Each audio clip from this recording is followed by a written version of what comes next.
Hai sobat, gua Angeli Story. Gua mau cerita tentang asisten rumah tangga yang kerja di Singapura. Dia ini asal Nganjuk, Jawa Timur yang bernama Parti Liani. Jadi dia sudah lama juga ya kerja di Singapura, kerja dengan keluarga siapa? Jadi si Parti ini kerja dengan keluarga super rich Singapura dan diberi gaji berapa? Kayaknya Bupati Banjarnegara akan syok kalau tahu berapa gajinya si Parti. Ya nggak beda jauh lah dari dia, sebesar 6,5 juta per bulan. Tapi gue nggak mau bahas tentang gaji-gaji ya di sini. Gue mau bahas tentang Parti, bukan party, tapi Parti. Kasus ini sempat heboh di Singapura tahun lalu. Yang awal ceritanya nih, Parti ini bekerja di Crazy Rich ini yang bernama Liew Mun Leong tahun 2007. Sekilas tentang Liew, dia ini adalah Chairman of the Board of Directors of Changi Airport Group. Dia juga mantan CEO Keppel Land dan pernah terpilih menjadi CEO terbaik di Singapura tahun 2006. Parti sudah 9 tahun mengabdi kepada keluarga Liew. Di rumahnya si Liew Mun Leong ini juga tinggal beberapa anggota keluarga yang lain, dan si Liew juga punya anak yang bernama Carl. Waktu Maret 2016, Carl pun pindah rumah. Parti diminta untuk membantu membersihkan rumahnya Carl. Tapi hal ini dikomplain oleh Parti. Dia bilang, lah itu kan di luar kontrak. Kan aku cuma kerja di rumahnya si Liew, kenapa aku juga kerja di rumahnya Carl? Jadi ya komplain-komplain juga lah dia ya. Terutama hal ini juga menyalahi peraturan ketenagakerjaan otoritas setempat. Beberapa bulan kemudian ia pun dipecat. Yang pecat adalah si Carl Liew. Parti jawab, saya tahu sebabnya. Anda marah karena saya tidak mau membersihkan toilet Anda kan? Parti pun diberi hanya 2 jam untuk packing, dan dia harus terbang ke Indonesia pada saat itu juga. Namun karena waktunya sudah mau telat nih, kan udah dipesan tiketnya, jadi ya dia nggak sempat buat ngirim itu paket yang terdiri dari 3 kardus ke Indonesia. Jadi sama keluarga Liew dibilang, ya udah kami aja yang kirimin.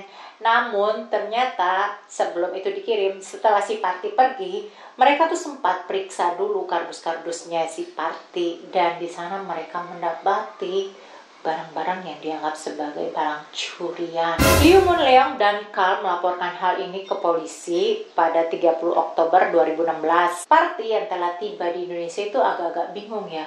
Kenapa kok paketku yang 3 kardus itu tidak sampai-sampai juga? Parti pun mendapatkan jawabannya 5 minggu kemudian di bulan Desember di tahun itu. Dimana pada saat itu ketika ia baru mulai mau kerja lagi di Singapura, tiba-tiba ia ditahan di bagian imigrasi. Jadi dia pun dibawa ke kantor polisi yang ada di area bandara. Di situ ia diperiksa, barang-barangnya juga diperiksa, dan dianggap ada hubungannya dengan pencurian yang dilakukan atas laporan pada 30 Oktober 2016 itu. Parti pun ditahan. Parti tinggal di penampungan pekerja imigran dan bergantung pada mereka serta mendapatkan finansial support selama proses pengadilan berlangsung. Jadi, si Parti dituduh mencuri 115 potong pakaian, long chain, tas Prada, kacamata Gucci, DVD player, dan jam tangan Gerald Genta, serta jam tangan Helix 2 iPhone, peralatan dapur yang semuanya kalau ditotal bernilai 367 juta rupiah. Selama persidangan, Parti ini mengaku kalau barang-barang itu adalah punya dia, dan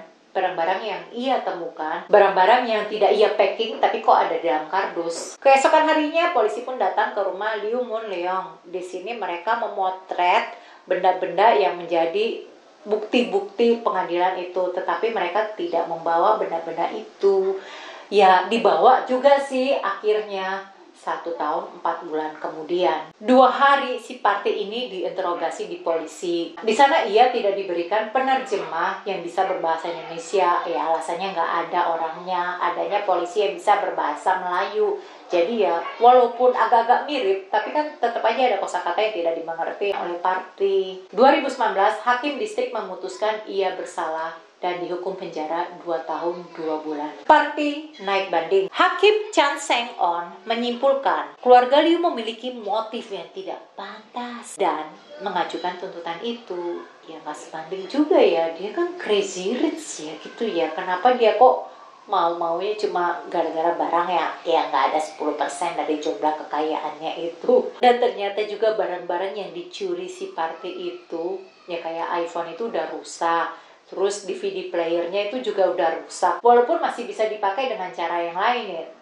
tidak jelas juga dengan cara lain di sini apa ya, apakah mungkin gambarnya nggak ada tapi masih kedengaran suaranya. Party juga bilang sih sebenarnya kenapa dia ngambil DVD player itu karena DVD player itu sudah dibuang oleh mereka, jadi ya dia ambil gitu aja, ya dianggap udah dibuang ya ngapain juga ya. Jaksa akhirnya juga mengaku kalau sebenarnya mereka ya tahu DVD playernya ini rusak, tapi hal ini nggak diungkap di persidangan sebelumnya itu. Oleh Hakim Chan ini dibilang kalau mereka itu sepertinya telah melakukan teknik sulap yang sangat merugikan terdakwa. Kan Yu ini yang usianya lebih muda daripada Party, dia ini sebagai saksi di pengadilan, di mana ia mengatakan kalau si Party ini mencuri pisau yang dibeli Carl di Inggris pada tahun 2002. Pisau ini punya desain yang sangat modern yang belum pernah diproduksi sebelum tahun 2002. Agak aneh juga ya kenapa si Party kok bela-belain curi pisau. Carl juga mengklaim beberapa baju yang dicuri oleh si Party itu adalah baju miliknya. Tapi waktu ditanya tentang hal ini, Carl itu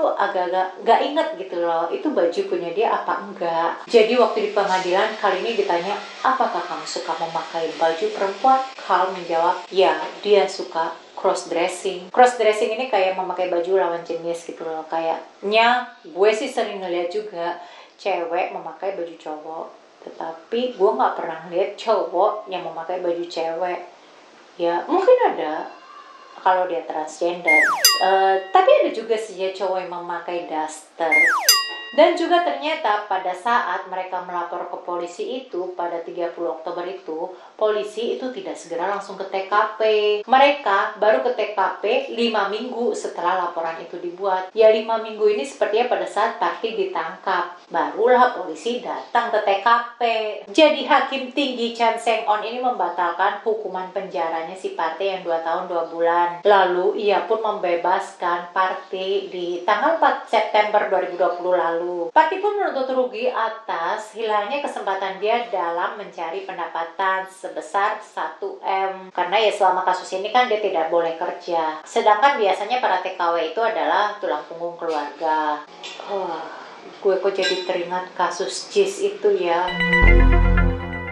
Kasus ini mendapatkan sorotan masyarakat yang meminta keadilan, dimana sepertinya ya hal ini kayak semena-mena orang yang berkuasa, orang yang mempunyai uang kok kayak menindas orang yang tidak punya uang. Party dapat tinggal di Singapura dan memperjuangkan haknya dengan bantuan dan dukungan masyarakat Singapura dan juga HOME, organisasi non-pemerintah, serta pengacara yang bernama Anil Bachandani. Jadi para publik Singapura ini sangat memuji pengacara Anil Bachandani karena dedikasi dan keseriusannya dia untuk mendalami kasusnya Party. Terlebih Anil adalah pengacara yang juga bergelar insinyur dan pernah bekerja di bagian permesinan, namun ia mendalami hukum. Anil Bachandani bertindak pro bono, namun ia memperkirakan biaya untuk ini sebesar 1,6 M.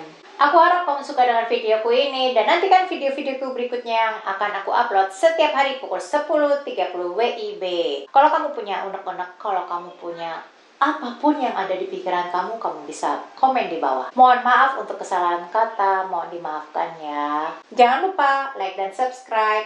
Stay safe.